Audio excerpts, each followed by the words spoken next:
Você falou aqui meio por cima de exorcismo, Albertinho. Você quer entrar nessa pauta aí? Você que já... Ó, vocês estão vendo aqui, pessoal, um cara que já realizou, sem brincadeira, mais de quanto?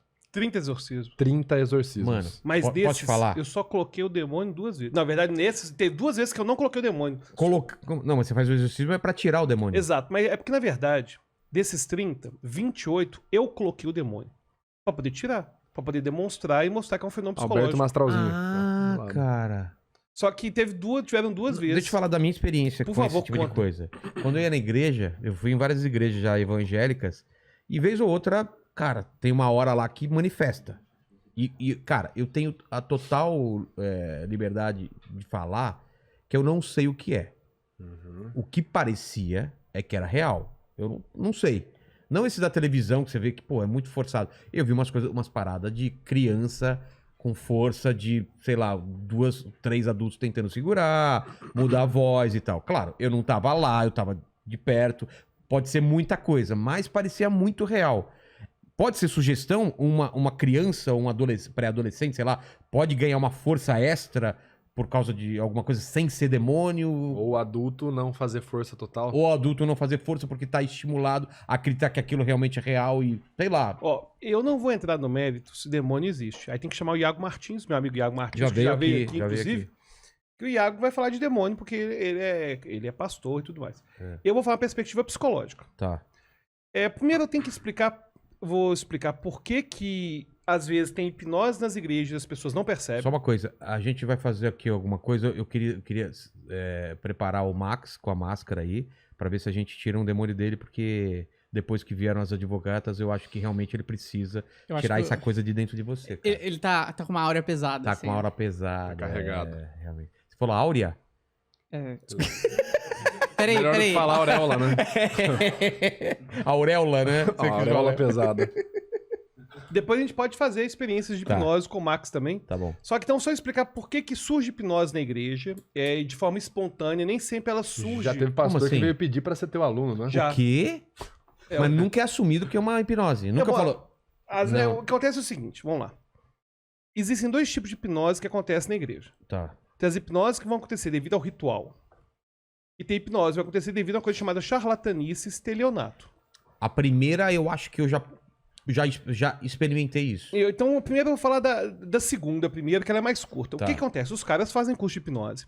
Inclusive, para qualquer pastor ou padre fazer meu curso de hipnose, só tem uma condição. Aparecer nas fotos. Só isso. Apareceu nas fotos, eu perguntava lá no curso lá. Ô, Alberto, o cara que é pastor, é padre, vai fazer... Cara, você apareceu nas O fotos... Valdomiro quer fazer. Então, por exemplo, se aparecer nas fotos da turma, não importa. Beleza. Porque, inclusive, eu tenho vários alunos que são padres e pastores que usam hipnose para aconselhamento pastoral. Então, se surge alguém, tipo, tem alguma questão, aí aproveita e usar a hipnose para fazer um relaxamento, para poder ajudar a controlar a ansiedade. Então, tem muito padre e pastor que usa a hipnose de forma boa e com atendimento voluntário. Inclusive, às vezes, até saindo da igreja, enfim. Então, tem muita gente séria, que é religiosa, que usa a hipnose. Mas o que os caras fazem? Os caras que não aceitam tirar foto, e aí tem umas igrejas aí especial que são boas nisso, e quem gosta de processo é o Vitor, então todo mundo fica imaginando. Eu não aí. gosto de processo nenhum. Não tem nenhum processo, inclusive. Cara. Aí Tá o de que boa. acontece é o seguinte: os caras pegam, por exemplo, exercício de colar a mão assim, por exemplo, que é o exercício clássico de hipnose, Sei. que é usado em show de hipnose de palco. Exercício da mão colada assim, e fala o seguinte: quem não soltar a mão é a maldição de Miqueias. E fala que é fruto de macumbaria. Cara, eu já vi isso várias vezes. Só fazendo um ensejo aqui, isso daí que o Alberto tá falando acontece em qualquer área. Qualquer área tem charlatão, né? Claro. Eu lembro que um colega contou uma vez de uma palestra, ele fazendo faculdade de educação física, foi um cara lá na faculdade, um coaching de PNL. PNL não tem nada a ver, não tô dizendo que PNL é de charlatanismo. PNL é utilizada na prática clínica, tem a sua validade, inclusive... eu vou até bacana. falar o que acontece. A PNL ela tem fundações pseudocientíficas, mas ela tem técnicas que podem ser entendidas Perfeito. à luz da ciência. Enfim, Limpar uma depois a gente até fala PNL. disso. Tá, ponto. O que esse cara falou? O cara lá, o coaching lá chegou e falou, ó, façam assim com o braço, né? Gira o tronco pra trás e volta. Agora vocês vão girar de novo e vocês vão ver que vai mais. Agora, eu quero que vocês concentrem aquilo que vocês querem. Um objetivo que vocês almejam. Pode ser um emprego, blá, blá, blá, blá, blá, blá, blá. Vocês vão perceber como vocês vão mais agora. E aí os caras, tipo... Tá vendo? Quando você coloca uma motivação, quando você expande o seu emocional, até o seu corpo obedece. Por que vocês não estavam conseguindo ir antes? Porque vocês não estavam sem motivação. Aí você puxou mais, a motivação emocional foi. Aí os caras eram professores de educação física. Falaram, não. Isso aí é alongamento, cara. Não tem nada a ver. Isso é fisiologia. Se você tentar alongar de primeira, não dá certo. Por isso que a gente faz 1, 2, até encostar no pé. Né? Caramba. Então, assim, o charlatão tá em qualquer área, ele não é... um outro significado no negócio. Né? Então, agora tem charlatão em todas as áreas e na religião, cara, e tem o pior que tem cara que vê o coleguinha pastor fazendo o negócio da mão de Miqueias e ele nem sabe que a hipnose repete funciona. Ele fala, porque é o ritual, ele vai e faz. Tá pegando geral. Agora, tem uma hipnose que vai surgir, que ela vai surgir devido a 3 fatores. E que é a hipnose que eu vou falar assim, que é mais do bem, que pode até surgir do mal, que a hipnose vai surgir espontaneamente. Tem 3 elementos que aqui, quem tiver vendo a diferença do reteté, né, que o pessoal brinca da diferença do reteté ou de uma igreja carismática católica para tradicional, é a existência de hipnose. E qual vão ser os 3 elementos? Primeiro elemento, obediência a uma autoridade. Segundo elemento, diminuir a razão, diminuir o senso crítico, diminuir a razão. E terceiro, disparar alguma emoção forte e alguma experiência sensorial forte. Como que isso acontece? Você vai em algum lugar desse, geralmente toda experiência religiosa, e isso pro bem também, não tô falando pro mal só não, vai ter um cara que tá com a autoridade. Então ele vai estar geralmente com uma roupa diferente, ele vai estar num local diferente, às vezes está no altar, um lugar que você não pode ir. Tá. Ele vai ter, enfim... Ele vai ter, inclusive, muitas vezes vai estar mais no alto. Você pega Benihim era um grande hipnólogo. Ele sempre ficava em cima. Por quê? Porque para mostrar autoridade. E além da autoridade, eles também usam conformidade. O que é conformidade? Fazer a pessoa seguir regra. Então, por exemplo, ajoelha, senta, agora levanta. Agora, quando a pessoa começa a seguir várias regras, ela começa a ficar mais em conformidade, que é a chamada conformidade pública.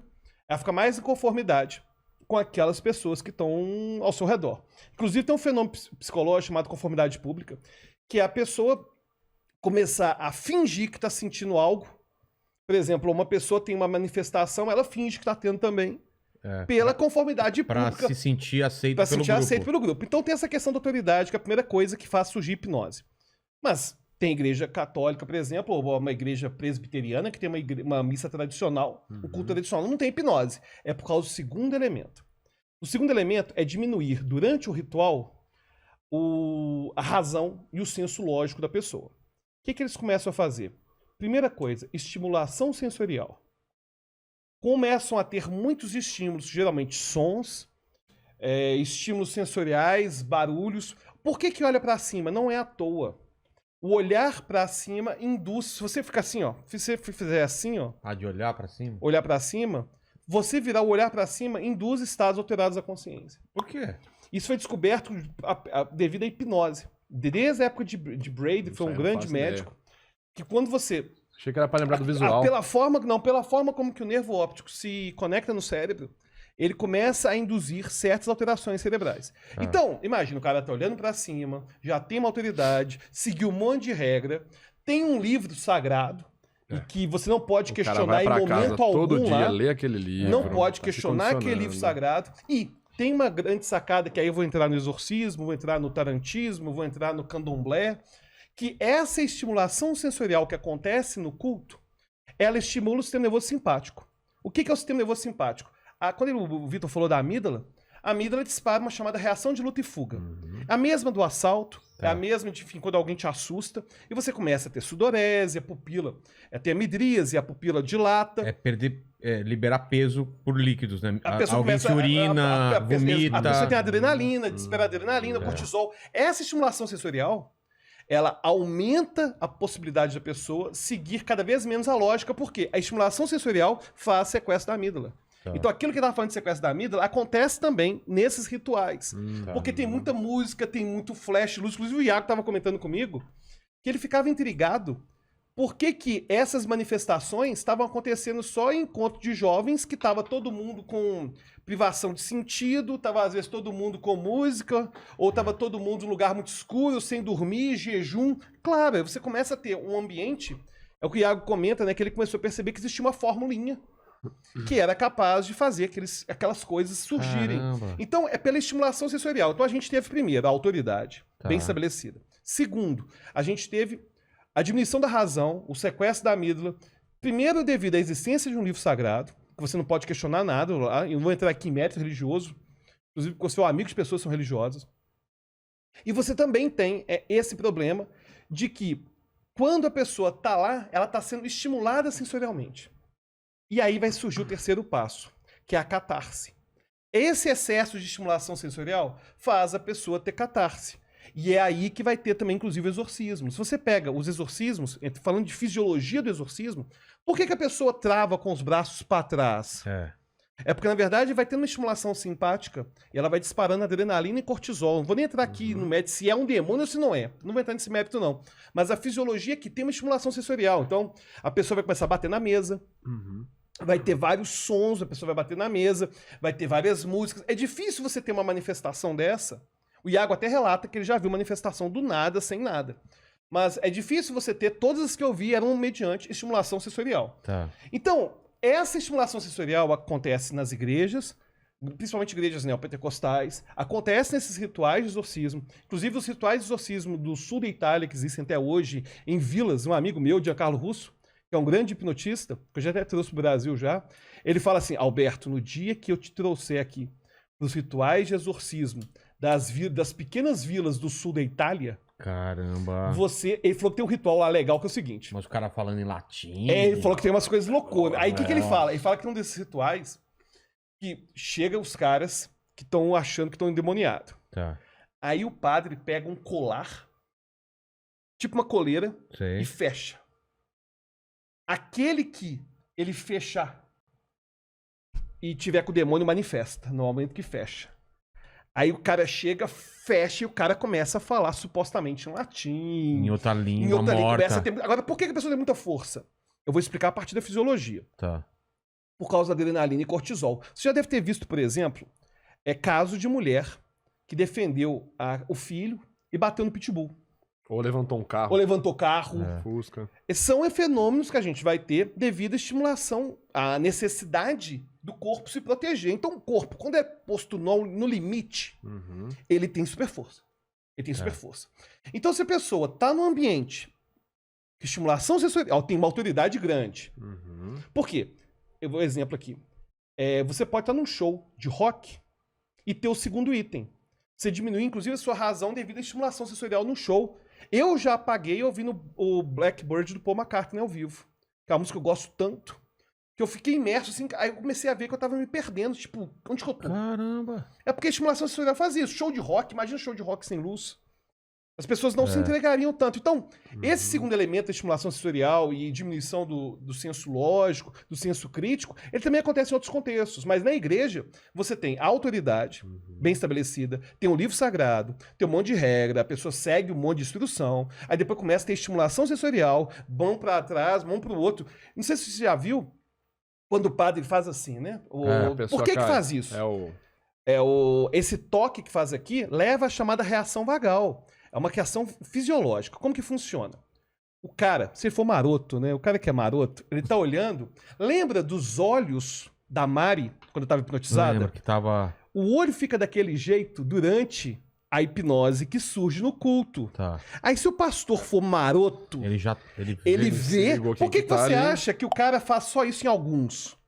Porque ele começou a perceber nos olhos a estimulação simpática, começou a perceber o vibrar da pálpebra e percebeu o seguinte: esse cara vai cair. Por que cai? É uma compensação do corpo, porque a estimulação simpática está tão grande, essa luta e fuga está tão grande, que o corpo faz uma reação oposta, que é parasimpática, que é a reação vagal. O corpo se liga. É o que acontece no assalto, quando alguém desmaia. Então, quando a pessoa cai no espírito, ela não deve estar fingindo, não. Ela está tendo uma reação parasimpática, chamada reação vagal do nervo vago, que é para poder compensar a estimulação sensorial. Então observa que Se E o cara agora for alguém acabou maroto- de clipar esse trecho seu pra falar assim: cientista explica por que o cair em espírito é validado cientificamente. Não, mas eu não tô falando. Eu tô falando o seguinte: que o cair é fisiológico. Ah, tá. O cair é fisiológico. Não tô querendo dizer que eu acredito no espírito, não. Mas o cair. A gente consegue pegar esses fenômenos todos, a superforça, os caras caindo. Aí alguns vão cair devido a essa reação vagal. Outros vão cair por conformidade pública, porque ele, pô, Validar. eu quero também ser. Quero me sentir. Eu quero me sentir pertencente ao meu grupo, né? Quero mostrar que eu tô invadido pelo Espírito Santo. Exatamente. e tal. Então, aí chega o terceiro e última etapa, que vai ter hipnose. Detalhe, perceba que nessas etapas, eu não preciso necessariamente ter alguém mal intencionado. Não, e mesmo falar em línguas também. Pode ser manifestação. Agora, o último é a catarse. A estimulação sensorial é tão grande que a pessoa vai começar a chorar. Você já deve ter visto em igreja. Não, eu já passei por isso. Né? A pessoa. E Chorar. detalhe. Chorar. Isso acontece. Sentir o corpo aquecer por dentro. Por que aquece? Eu não quero aqui falar que não é espiritual. Tô explicando Não, a fisiologia. inclusive, deixa eu falar pra você. Eu, inclusive, acredito na minha experiência. Claro. Apesar de tudo isso. Claro. Eu vivi isso, mas eu gosto de saber no que pode ser também, entendeu? Cara, o que você tá fazendo, desculpa te cortar, Alberto, o que você tá fazendo nada mais é do que tomar conhecimento de fatos, fatos com embasamento técnico e falando assim, ok, a minha experiência é essa. E isso é o que a gente vai, inclusive não sei se a gente vai entrar nessa seara, mas até, só fazendo um parênteses, a gente não vem aqui no objetivo de desrespeitar nenhuma crença pessoal que a pessoa tenha. O que eu entendo é que você precisa de dados científicos para entender ou ver, ter a visão do cenário num todo, mas no fim das contas, cara, é a sua experiência que manda. Claro. Se eu chegar lá e falar, ó, tem um artigo do John Gottman que ele pesquisou casais durante 5 anos e viu que os casais que apresentavam mais expressão de desprezo ou nojo quando falavam de um sobre o outro, eram os casais que mais se separavam. Você vai chegar hoje na sua casa, sua esposa puxou a boca pro lado. Ah, vou me separar dela. Não, porra, entendeu? Então a ciência ela vai ter a validade, tá certo? Ela é necessária para manipulação do nosso mundo ao nosso redor pra gente poder conviver melhor. Agora, a tomada de decisão é a tua experiência, que você vai precisar da sua experiência e não apenas ouvir um artiguinho aqui falou isso.